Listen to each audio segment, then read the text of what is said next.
Oh boy. Folks, my voice is dying, but I'm going to come through for you on this one. This is my favorite fight of the entire tournament. This is Gatanozoa, or Gatanothor, taking on Utsuno Ikusagami.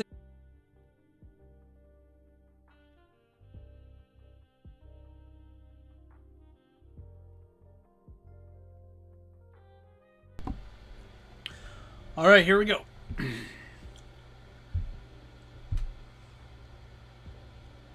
The ancient city Raya rises. Okay, so Raya, this is a name derived from H.P. Lovecraft Cthulhu Mythos. There's no official way to say this name. I'm gonna butcher it anyway. Raya. I'm gonna call it Raya, just for the sake of this analysis. That's how I'm gonna pronounce it. How do you guys pronounce it? Let me know. Raya is more than just an ancient city. It's a graveyard. Within its decaying ruins lies the petrified remains of Ultraman Tiga's race. The Giants of Light. Tigers. Once human and Ultra lived in harmony on this island, now it belongs to the Lord of Darkness, Gatanozoa.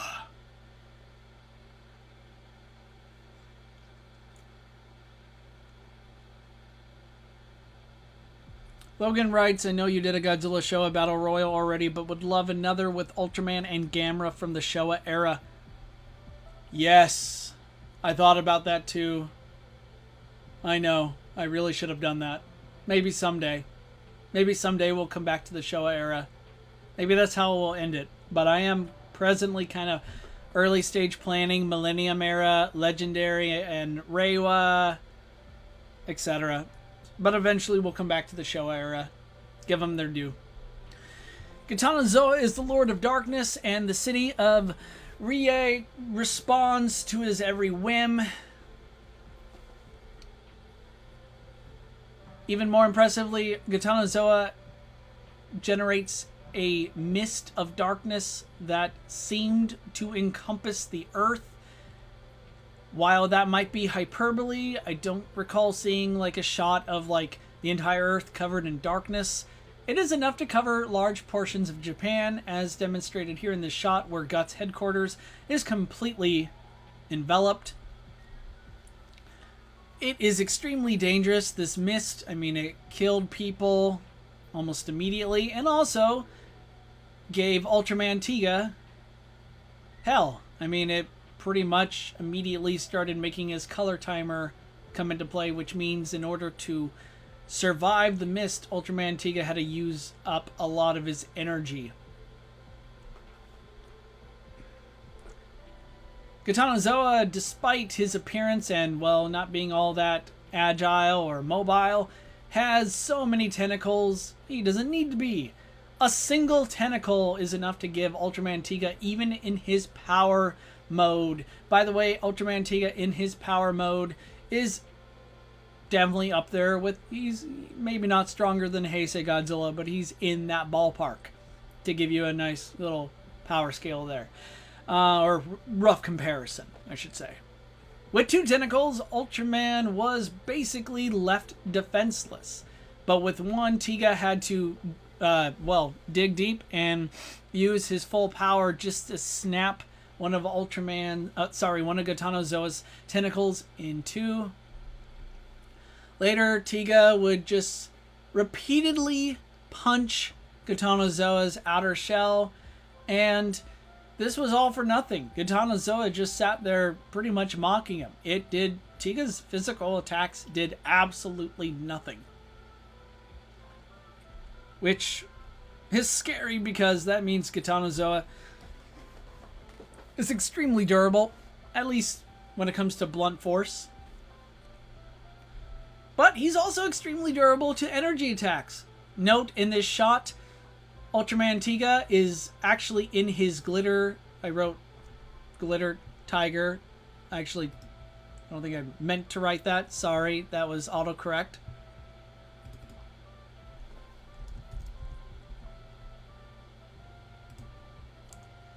There we go. Glitter Tiga basically thinks Super Ultraman, which means Tiga's energy attack in the shot is far more powerful, and Gatanozoa, to his credit, ate it up. Just tanked it.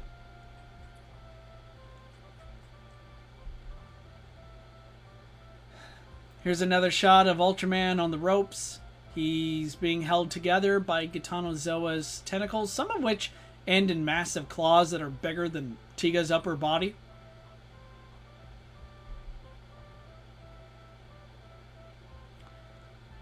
But now we come to Gatanozoa's most dangerous attack, and I brought it up in the Gatanozoa versus Zog battle, where Gatanozoa obviously he won and he advanced to the next round. It's called the Petrification Beam. It immediately went straight through Ultraman Tiga like he wasn't even there, blasted through his backside, and then turned him to stone. Afterwards, Tiga, what remained of him, sank to the bottom of the ocean. And Gatanozoa laughed, and, evil seemed to have triumphed. Okay, so this next part might be controversial, so if you disagree with my logic on this, feel free. My mind is not, it's not like set in stone, so obviously, this next part, even I find a little sus, but bear with me. In the movie Ultraman Tiga, The Final Odyssey, Gatanozoa returned as a dark, evil force. The Lord of Darkness possessed Chimera, Ultraman Tiga's evil ex-lover, transforming them into the monstrous entity known as Demon Zoa. Despite the name difference, it's essentially a fully unleashed Gatanozoa. Demon Zoa has been colloquially referred to as Chimera's monster form. However, it seems like Gatanozoa is in control, which is why I'll be calling it Gatanozoa for the duration of this analysis. But I will be forward with you. This creature is Demon Zoa. That is its official name. However, it's basically the power of Gatanozoa. And I don't think Chimera had anything much to do here. I think Gatanozoa's evil force basically possessed her, and he's behind the wheel, so to speak. This is all Gatanozoa's power. I don't think she brought anything to this fusion, but again, if you disagree or whatever, let me know. Maybe I'm missing something, but until then, I'm going to treat this like this is all an extension of Gatanozoa's power, which is why I found it relevant. Here he's firing these energy needles. A single one instantly penetrated Ultraman Tiga's armor, but unlike previous attacks which have injured him, he was immediately bleeding light. That's the orange energy you see shooting out of his back, where one of Gatanozoa, Demon Zoa's energy needles struck. And of course, everywhere they hit, explosions ensue. Getting hit by this immediately made Tiga's color timer turn on. In just out of desperation, Tiga fires his signature attack, the Zeppelian Beam. It's golden in this shot. Normally it's silver. It's golden here because Tiga is actually pouring more energy into it, his very life force. Gatanozoa matched it immediately with an energy beam of his own and quickly overpowered Tiga's Zeppelian Beam and blasted straight through the poor Ultra, killing him where he stood. Later, Tiga returned to life as the superpowered Glitter Tiga. I want you guys to realize something. Glitter Tiga, again, he's kind of like a super ultra. Kind of like what the Super Saiyan transformation does for a Saiyan. Same sort of logic applies to an ultra here. Glitter Tiga still, despite his strength enhancement, Glitter Tiga is absolutely stronger than just base Tiga. Or I would say it's even stronger than Tiga in his power mode. Gatanozoa, Demon Zoa's tentacles were still able to overwhelm Glitter Tiga long enough for the giant eldritch abomination beast to pull the warrior into his body. And right here in this shot, you can see that's Camilla. Again, Ultraman Tiga's evil X right there. Again, she's been absorbed as well. Gatanozoa just used her hate to basically take control of her. And he's really, all of this is his doing. All of this is his power, what he's capable of. Manga comic fans in the house, once more from the Ultraman Tiga's Dark Horse comic series. Again, you absolutely should check it out. Gatanozoa is an even greater beast. Here, he is way bigger than he is in the live-action Ultraman Tiga show. Here, he's got to be several hundred meters tall. It's basically Dragon Zog size. And for size comparisons, here's Ultraman Tiga and Killeroid being forced to join forces against Ultraman Tiga. They're begrudgingly joining forces because Gatanozoa is that big of a threat. Killeroid, once more, as we saw, could just chill in the heart of the Earth, in this center of the Earth, no problem. He could not only tank a nuclear explosion point blank, he can absorb it. So the fact that this guy and Ultraman Tiga had to team up against Gatanozoa just should be a testament to just how dangerous and powerful Gatanozoa was. But again, manga, comic, feats don't apply, but I thought that was interesting. I hope you enjoyed that Gatanozoa analysis. Now we're going to get to Utsuno Ikusagami.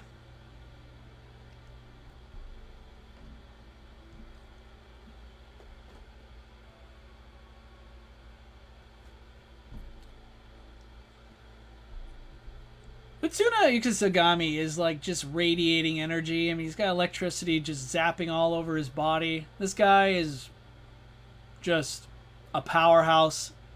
I think a worthy opponent for something like, for a being like Gatanozoa or Gatanothor, but Gatanozoa, I'll share this information near the end. I don't want this to interrupt. Utsuno Ikusagami has been very patient with me. But yeah, the guy can create light wings that can come out. He can also spin them very rapidly as a cutting-like weapon in a close quarters combat. As previously mentioned, the guy can divide space and time, molding it into a mighty shield. It held up against Orochi's flamethrower attack for, several seconds before eventually blowing up. But still, that could come into play and be a pretty good defense against Gatanozoa's petrification beam. In close quarters combat, Utsuno Ikusagami grabbed one of Orochi's heads. He's got 8, and literally ripped one of his necks in half. He augmented his strength with electricity here to do it, but he could still do it, which I think he could very well do against Gatanozoa's necks. Gatanozoa's tentacles, I think. He could do it to Gatanozoa's tentacles. Like Heisei Godzilla, Utsuno Ikusagami can generate a powerful energy pulse, so that if an opponent is overwhelming him up close, he can blast you back. Your eyes do not deceive you in this slide. That looks like a lightsaber, and we're going to treat it like it is. He can materialize solid weapons out of thin air and then energize them into super hot energy attacks that were able to easily chop off Orochi's heads. He did this several times. And this is impressive for a variety of reasons. Let me just say, Orochi is actually far more durable than he looks. I'll touch upon that in just a moment. But I do want to point out that Utsuno Ikusagami is protected by an invisible beam shield around his body, which is why Orochi's energy beams just reflected off him like he has a shield, because he does. Oh, he can also create like an energy saber and throw it at you, and it did some decent damage. Logan wrote, "What's stopping him from manifesting a magic rail gun?" I don't know. The writer, maybe? Studio meddling? You got me. Now we come to Utsuno Ikusagami's most powerful attack. This is an energy beam according to source material. Yes, I do respect source material. Don't think that I hate it. I'm not a hater. I do, talk about it, and I do take it into consideration. It qualifies as evidence for me. Due to source material says that at full power, this beam could destroy a planet. We don't see that happen in the movie. There's no empirical evidence for it, but does anything contradict it? An argument against that is pretty simple. If it could destroy a planet, we would see it actually do it. But maybe it requires something else, some unseen element to the story or to the character. I don't think the whole planet busting statement, I don't really use it here, but I'm bringing it up because it does show that the full potential, the full power of Utsuno Ikusagami is amazingly high, and similar to how Descadora was once, how he was at full power, millions of years ago, and how he was stronger then than he is now. I'm just bringing this up because I do think it's relevant, and we're talking about power and power scaling and power feats and such, and it was worth mentioning. But you don't have to be, your energy beam doesn't have to be planet busting to be impressive.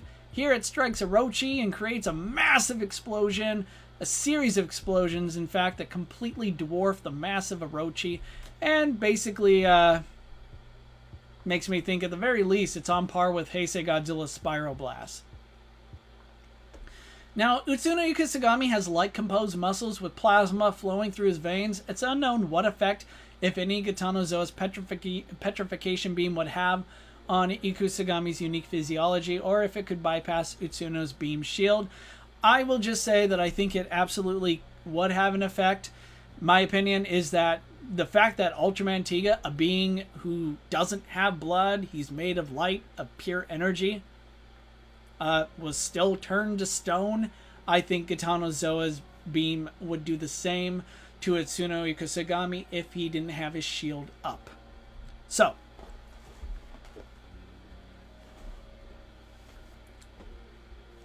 Logan, railguns didn't exist in ancient Japan, sadly. Yeah, that shouldn't be a good excuse. Utsuno Ikusagami's a god. The dude was, like, literally folding space-time. He should be aware of the future, right? Okay, who do I think wins in this battle?